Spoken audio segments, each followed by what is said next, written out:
కుండారాధనలో కుండ ఆరాధన అయిపోయిన తర్వాత అగ్ని ప్రణయం ఇదంతా కూడా అయిపోయిన తర్వాత విశేషంగా తదుక హవనాదులంతా కూడా మనం ఇప్పుడు కొనసాగించుకున్నాము. ఇప్పుడు విశేషంగా సుదర్శన స్వామి వారి యొక్క హవనం ఎందుకయ్యా అంటే ఈ యొక్క పవిత్రోత్సవానికి చాలా ప్రధానంగా ఉండేటటువంటి రక్షకుడు. ఏ బ్రహ్మోత్సవం చేసినా, ఏ పవిత్రోత్సవం చేసినా, మరి ఏ ఉత్సవం చేసినా దానికి రక్షకుడు అనేటువంటి వాడు ఉంటాడు. మరి పవిత్రోత్సవానికి అంతా కూడా శాంత్యర్థం కోసము సుదర్శన భగవానుడు అధిపతి అనమాట. అందుకని అక్కడ ప్రధాన పీఠం మీద ఆయన్ని ఆవాహన చేసి ఆరాధన చేయడం జరుగుతూ ఉన్నది. మరి సుదర్శన స్వామి అంటే ఎవరు? మనం మామూలుగా ఉండేటటువంటి మనకి తెలిసినటువంటి సుదర్శన స్వామి అంటే విష్ణుమూర్తి కుడి చేతిలో ఒక దివ్యమైనటువంటి ఒక చక్రం ఉంటుంది రౌండ్గా, ఎడమ చేతిలో శంఖం ఉంటుంది. అది మనకి మామూలుగా తెలిసినటువంటిది, అందరికీ తెలిసినటువంటిది. కానీ చక్రానికి ఉండేటటువంటి వైభవం ఏంటి, శంఖానికి ఉండేటటువంటి వైభవం ఏంటి అని మనం తెలుసుకోగలిగితే దాంట్లో చక్రం చాలా ప్రధానమైనటువంటిది.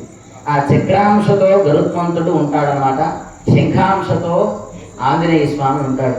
అయితే చక్రాంశ అనేటువంటిది, చక్రం అనేటువంటిది, సుదర్శన చక్రం అనేటువంటిది ఎంత వైభవమో మనం చాలా అర్థం కాదనమాట. ఎంత చెప్పినా ఆ వైభవం చాలా తక్కువే. ఎందుకంటే ఈ విశ్వం అంతా ఉంటుందన్నమాట ఆయన వైభవం. దాంట్లో కొద్దిపాటు మనం తెలుసుకుందాం. ఒకనొకప్పుడు దీంట్లో వస్తుందన్నమాట సుదర్శన శతకం, స్వామివారి దివ్యమైనటువంటి స్తోత్రంలో వస్తుంది. దృష్టే దివ్యోమ చక్రే వికసనవజపా సన్నికాశే సకాశం స్వర్భానుర్భానురేష స్ఫుటమితి కలయన్ నాగతో వేగతో స్యా నిష్టప్తో జీర్తివృత్తో విధుమివ సహసా స్పృష్టుమధ్యాపనేష్టే ఘర్మాం సుంతే ఘటంతా మహిత విహతయే భానవో భాస్వరావ అనేటటువంటి శ్లోకం ద్వారా దృష్టే దివ్యోమ చక్రే అంటే మనం ఇప్పుడు సుదర్శన స్వామి వారి యొక్క శీలతో ఉంటే మనం ఏదైనా తయారు చేసుకుంటే ఆయన చూడగలం తప్పితే సాధారణంగా ఆయన నిజమైనటువంటి వెంకటేశ్వర స్వామి మన కళ్ళ ముందు ప్రత్యక్షమైతే ఒకవేళ, మహావిష్ణు భగవానుడే ప్రత్యక్షమైతే ఒకవేళ ఆయన శక్తి మనం తట్టుకోగలమట. కానీ ఆ సుదర్శన భగవానుడు ఒక్కసారి మన ముందు ప్రత్యక్షమైతే విష్ణుమూర్తి శక్తి ద్వారానే తట్టుకోగలం, కానీ సుదర్శన శక్తి తట్టుకోవడం అనేటువంటిది ఎవ్వరి వల్ల సాధ్యం కాదు. దీంట్లో ఒకరికి అసలు సాధ్యం కాలేదన్నమాట. వాళ్ళు ఎవరు అంటే స్వర్భానుర్భానురేష. భానువు అంటే ఎవరు? సూర్యుడు. స్వర్భాను అంటే రాహు అనమాట. నవగ్రహాల్లో ఒక గ్రహము రాహుగ్రహం. అయితే ఈ సూర్యుడికి ఆ రాహుకి ఏమయ్యా సంబంధం అంటే సంవత్సరానికి ఒక సంబంధం వస్తుంది. ఏం సంబంధం అది? సూర్యగ్రహణము, చంద్రగ్రహణము. అయితే ఈ రెండు సంబంధాలలో ఒకనొకప్పుడు సూర్యగ్రహణం వచ్చింది. ప్రతి సంవత్సరం వచ్చినదే. కానీ ఒకనొక కాలంలో కృతయుగంలో ఒక సూర్యగ్రహణం వచ్చినప్పుడు ఆ సూర్యుడు ఏం చేయాలి? మామూలుగా అయితే రాహువుని తన ఆధీనం చేసుకోవాలన్నమాట. తన లోపలికి స్వాహాకారంగా మనం ఎట్లాగైతే ఆజ్యం వేసుకున్నప్పుడు అగ్నిదేవుడు తీసుకుంటూ ఉన్నాడో అట్లాగా సూర్యుడు ఆ యొక్క సూర్యుడు స్వర్భాను అనేటటువంటి రాహువుని తీసేసుకోవాలి. అట్లాంటిది సమయం ఆసనమైంది, గ్రహణం వచ్చేస్తుంది అనమాట. సరే, సూర్యుడు వెళ్తూ వెళ్తూ వెళ్తూ ఉన్నాడు. వెళ్తున్న తర్వాత ఈ యొక్క స్వర్భానువు సూర్యుడి కోసం బాగా వెతుకుతూ ఉన్నాడు అనమాట. ఆయన ఎక్కడ కనిపించట్లేదు. పుష్కలావర్తక మేఘాలని కొన్ని ఉంటాయి అన్నమాట. అంటే మనకి పైన కనిపించేటటువంటి మేఘాల కంటే మేఘాలకు అధిపతి పుష్పలావర్తక మేఘం. ఆ యొక్క మేఘాలకి అందరు కూడా పిలిచేసి సూర్యుడు అంటే నాకు ఇప్పుడు ఆయనలో ఐక్యమైపోవడానికి నాకు ఇష్టం లేదు, కొంచెం సమయం, మనకి ఏదైనా సడన్గా ఏదైనా ఆపద కావాలని మనం కోరుకోం కదా, మరి సూర్యుడు కూడా అట్లాగా కోరుకోవట్లేదు అని కొన్ని మేఘాలను తెచ్చిపెట్టి అడ్డు పెట్టేసుకుంటాడు, అది తప్పేసుకుంటాడు. అంటే చిన్నప్పుడు ఏమైనా తప్పు చేస్తే తల్లికి తెలిసింది అనుకోండి, కొట్టడానికి వస్తే చిన్నపిల్లవాళ్ళు ఏం చేస్తుంటారు? దాచుకుంటూ ఉంటారు. అట్లాగానే సూర్యుడు కూడా కొన్ని మేఘాలను తీసుకెళ్ళి అడ్డు పెట్టేసుకుంటాడు. పెట్టుకోగానే మరి స్వర్భానం అనేటువంటి రాహు వచ్చేస్తాడు. దేనికోసం? ఎవరి కోసం? సూర్యుడు కోసం వస్తూ ఉన్నాడు. మామూలుగా అయితే కనిపించాలి, కానీ ముందు అడ్డుగా ఏమున్నాయి? మేఘాలు ఉన్నాయి. కనిపిస్తున్నాడా? కనిపించట్లేదు. వెళ్తూ ఉన్నాడు. ఆగతో వేగతోస్య, వేగంగా వెళ్తున్నాడు. సరే, ఇక్కడ ఉదయం అయితే మరి పక్క ప్రాంతంలో అంటే అమెరికా ప్రాంతంలో రాత్రి కదా, ఇక్కడ రాత్రి అయితే అక్కడ పగలు కదా, ఎంత వెతికినా కనిపించలేదు. అక్కడ ఏమైనా భయపడి వెళ్ళిపోయిటాడేమో అని అక్కడ వెళ్ళి చూశాడు. అక్కడ ఉన్నాడంటే లేడు, అక్కడ కూడా చీకటే, ఈ భూలోకం కూడా చీకటే. కొన్ని నెలలు అక్కడ అట్లాగా చీకటి అయిపోయింది. ఎందుకంటే సూర్యుడికి ఇష్టం లేదు ఆ యొక్క స్వర్భాను అయినటువంటి రాహువుని ఐక్యమైపోవడం. సరే ఎన్నాళ్ళు ఆగతో వేగతో వేగంతో వెళ్ళిపోతూ ఉన్నాడు. వెళ్ళిపోయిన తర్వాత ఇంత భూలోక భువనలోక మనకి 14 భువన లోకాలు ఉంటాయి. పైన 7 లోకాలు, కింద 7 లోకాలు ఉంటాయి. మనకందరికీ తెలిసినదే. ఆ యొక్క స్వర్భావం అనేటువంటి రాహువు కింద నుంచి మొదలుపెట్టాడు. పోయి పాతాళం వెళ్ళాడేమో, వెళ్ళాడు. తర్వాత అతల వితల సుతల తలాతల రసాతల మహాతల పాతాళ లోకం వరకు ఈ 7 కింద 7 లోకాలు వెతికాడు. ఉన్నాడా సూర్యుడు? అంటే దాని వెంట ఉండడం మనకి ఏం తెలియదు. ఒక చిన్నపిల్లవాడు దాచుకుంటే ఇల్లంతా వెళ్తారు, కానీ కళ్ళ ముందు ఉండేటటువంటి దాబెట్టుకున్నటువంటి ఆ ప్లేస్ మాత్రం వెతుకుతారు, అందరూ కూడా వెతుకుతారు. అట్లాంటిదే స్వర్భాను పరిస్థితి. అట్లా వచ్చేసి వెతికాడు. తర్వాత పైన లోకాల్లో ఉన్నాడేమో. భూలోకం, ఈ లోకం చూశాడు. భువర్లోకం, ఆ లోకం చూశాడు. సువర్లోకం చూశాడు. జనోలోకం, తపోలోకం, సత్యాది లోకం వరకు వెళ్ళేటటువంటి అవకాశం ఆయనకు వచ్చింది. వెళ్ళేశాడు. వెళ్ళిన తర్వాత ఒక్కొక్క లోకంలో ఒక్కొక్కరు ఉంటారన్నమాట. భూలోకంలో మనం ఉంటాము, భువర్లోకంలో అంతరిక్షాదులంతా కూడా ఉంటాయి, సువర్లోకంలో దివ్యమైనటువంటి ఒక శక్తి కలిగినటువంటి మునులు యోగులు అంతా కూడా ఉంటారు. సువర్లోకంలో, మహర్లోకంలో ఎంతో పుణ్యం చేసుకుంటే ఆ స్థానం మహర్లోకంలో దొరుకుతుంది. జనోలోకం అంటారు, దానిపైన స్వర్గాదులంతా కూడా అక్కడే ఉంటాయి. తపోలోకము, ఇది చాలా విశేషమైనటువంటిది అనమాట. వైకుంఠం అక్కడ స్థాపన జరిగి ఉంటుంది, దాన్నే సత్యలోకం అంటారు. ఆ యొక్క రాహువు సూర్యుడు అక్కడైనా ఉన్నాడేమో అని వెళ్ళిపోతారు సూర్యుడి కోసం. వెళ్తే ఆ యొక్క సత్యలోకం బయట నుంచి, అంటే వైకుంఠం బయట నుంచి ఏదో ఒక తెలియని జ్వాల కనిపిస్తుంది అన్నమాట. సరే, ఆ జ్వాలనే ఎప్పుడు కూడా సూర్యుడికి ఉండేటటువంటి జ్వాలే కదా. సూర్యుడు మామూలుగా అయితే ఎట్లుంటాడు?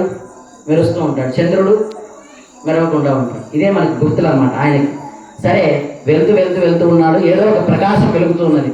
ఏదో ఆయన ఇక్కడ దాక్కున్నాడేమో అని అదే చిన్న పిల్లవాడు దాక్కున్న తర్వాత తన తల్లి కొట్టబోతుంటే పక్కన తండ్రి ఉంటే ఎవరి దగ్గరికి వెళ్తాడు? తండ్రి దగ్గర దయాలను రక్షించబోయా. ఈ సూర్యుడు కూడా విష్ణు భగవాను దగ్గరికి వెళ్ళాడేమో అని ఆయన అనుకుంటాడనమాట. కానీ వెళ్ళుంటాడేమో, అట్లా సమయం అయితే అయిపోయింది, మరి నేను మామూలుగా తీసుకోకూడదు, దీన్ని ఒక మంచిగా ఏర్పాటు చేయాలనుకొని ఆ యొక్క ఆగ్రహంతో వెళ్ళిపోతాడనమాట. వెళ్ళిపోయిన తర్వాత ఏదో ఒక తేజస్సు కనిపిస్తుంది. వెళ్తాడు. ఎంత ముందడుగు వేద్దామంటే అంత వెనకాల కూడా పడిపోతుంది అనమాట. తన యొక్క అడుగే ఎందుకు ఆయనకు అర్థం కావట్లేదు.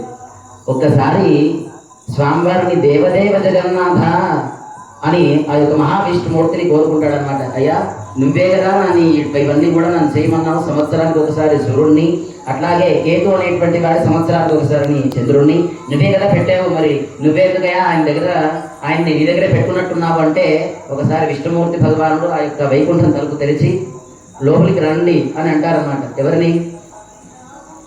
రాహువుని. అనగానే లోపలికి అడుగు వేస్తూ ఉంటాడు. ఈయన ఆలోచన మొత్తం ఒకటే ఉన్నది. ఏం ఆలోచన? సూర్యుడు కనిపించాలి. కుడి చేతిలో ఒక జ్వాల ఉంది. ఆయనే సూర్యుడు అనుకొని వెంటనే వెళ్ళిపోయాడు అనమాట. ఎంత ఫాస్ట్ అయితే వెళ్ళిపోయాడో, ఆగతో వేగతో అంతే ఫాస్ట్గా ఎక్కడి నుండి వచ్చాడో అక్కడికి పడిపోయాడు అనమాట. అంటే భూలోకం నుంచి పైన 7 లోకాలు వెళ్ళిపోయాడు. వెళ్ళిపోయిన తర్వాత ఆ జ్వాలను చూసి వెంటనే కింద పడిపోయాడు. అంటే ఉన్నది ఎవరు? సుదర్శన చక్రం. అంటే మన వల్ల కాదు, ఆయన వల్లే కూడా కావట్లేదు అనమాట. చివరికి సుదర్శన భగవానుడు వచ్చేసి దూరంగా ఉన్నాడు. దగ్గరకు వస్తే ఆయన మరి అంటే వెళ్ళిపోయాడు. మరీ దగ్గరకు వస్తే ఇక భస్మం అయిపోవడం తప్పితే భస్మం కూడా దొరకదు ఎవరికైనా సరే. అందుకని ఆయన పైనే ఉన్నాడు. అలానా సూర్యుడు కావాలంటే ఇప్పుడు వల వేసేవాడు ఏం వేస్తాడు అంటే, ఒక నది దగ్గరికి వెళ్ళాడు, చేపల కోసం వెళ్ళాడు అనుకోండి. వల తీసుకున్నాడు, చాలా పెద్ద వల ఉంది. ఎక్కడ ఇస్తాడు? చేప అన్నీ ఉంటాయి అంటే పెద్దగా వేసేస్తాడు. ఏం కానీ లోపల వాటికి మత్స్యాలకి అనేటువంటి చేపలకి అర్థమవుతుంది అనమాట. అదే ఏదో తీసుకెళ్ళడానికి వచ్చారు. ఒక దాక్కునేటువంటి ప్లేస్ ఒకటి మాత్రమే ఉన్నది. ఏదది? ఇంకెక్కడ లేదు. ఎక్కడ ఏం చేసినా నదిలోకి కొంతమంది దిగిపోయారు పట్టుకుందామని, ఇంకేది కూడా లేదు. కానీ దాక్కునే ప్లేస్ ఒకటి ఉంది. ఏంటంటే వల వేసేవాడు కాలు కింద ఉండడం. అంతా వల వేస్తాడు కానీ కాలు కింద వేసుకోగలడా? అంటే ఇక్కడ నుంచి ఉంటాం, కింద వేసుకోగలడా?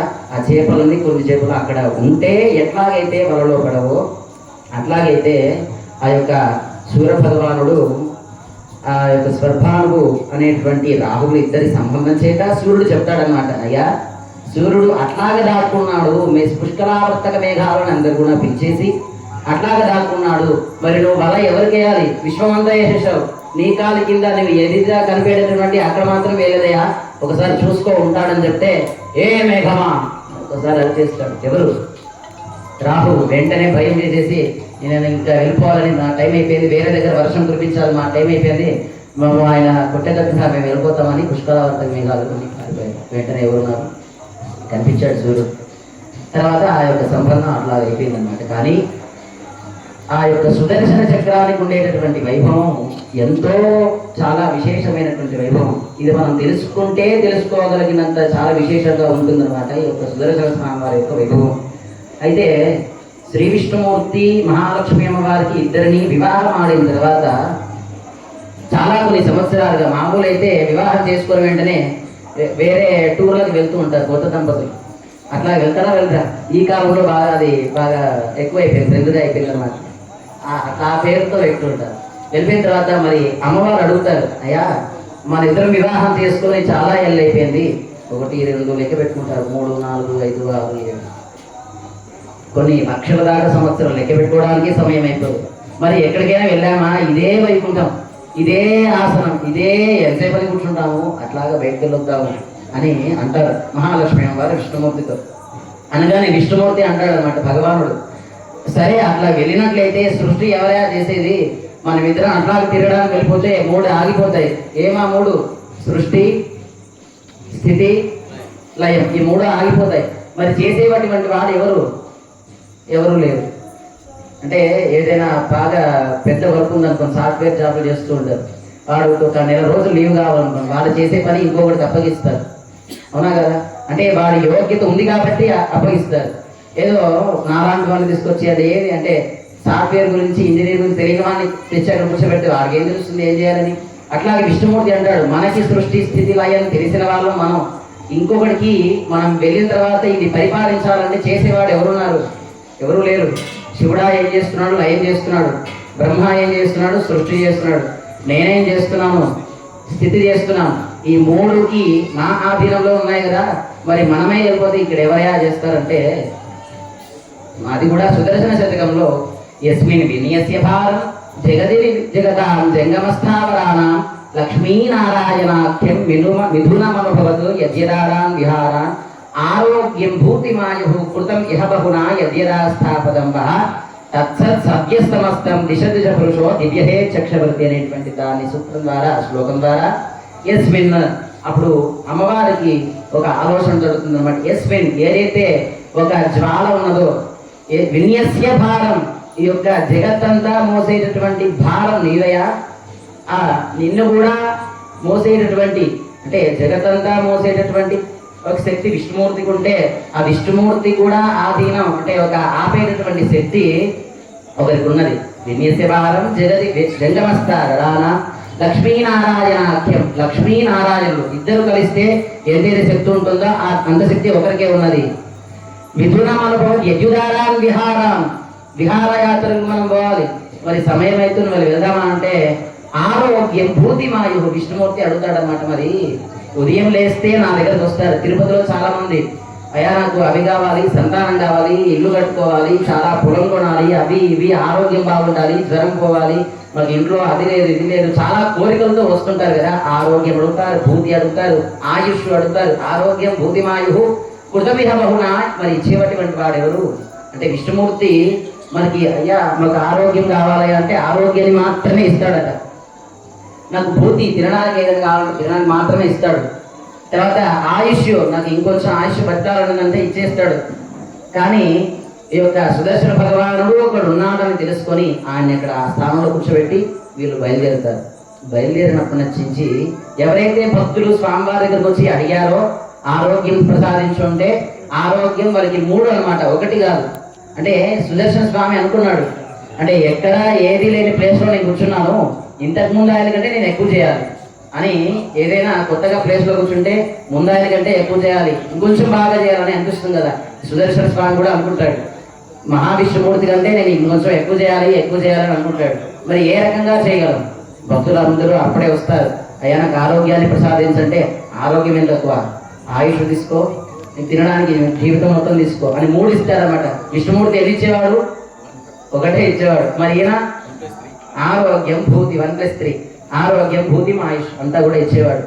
అంటే మనము ఆ యొక్క సుదర్శన స్వామిని అంతగా మనం ఆరాధిస్తే 1 కాదు 2 కాదు అంత 3 రెట్లు ఫలితాన్ని మనకి అందజేస్తాడనమాట. అందుకని సుదర్శన శక్తి ఎవరైతే తెలుసుకుంటారో వాళ్ళ లోపల పాపాలు అనేటువంటి దహనం అయిపోతాయి. ఎట్లాగైతే స్వర్భావం అనేటువంటి రాహువు పైనుంచి ఎట్లాగైతే కిందకి కొట్టుకొని వచ్చేసాడో అట్లాగా పడిపోయాడో మన పాపాలు కూడా ఒకసారి సుదర్శన అంటే మంచి మార్గాన్ని చూపించేటటువంటి వాడు, మన లోపాలని పాపాలని కూడా పుణ్యాలని అభివృద్ధి చేసి పాపాలను నివారించేటటువంటి వాడు సుదర్శన భగవానుడు అని మనకి శాస్త్రం చెప్తుంది. తదుక్త హవనం ఇప్పుడు జరుగుతున్నది. అందరూ కూడా నమస్కారం చేసుకొని ఓం సుదర్శనాయ నమః అనేటువంటి నామాన్ని జపిస్తూ ఉండండి. ఇక్కడ సుదర్శన హవనం జరుగుతున్నది.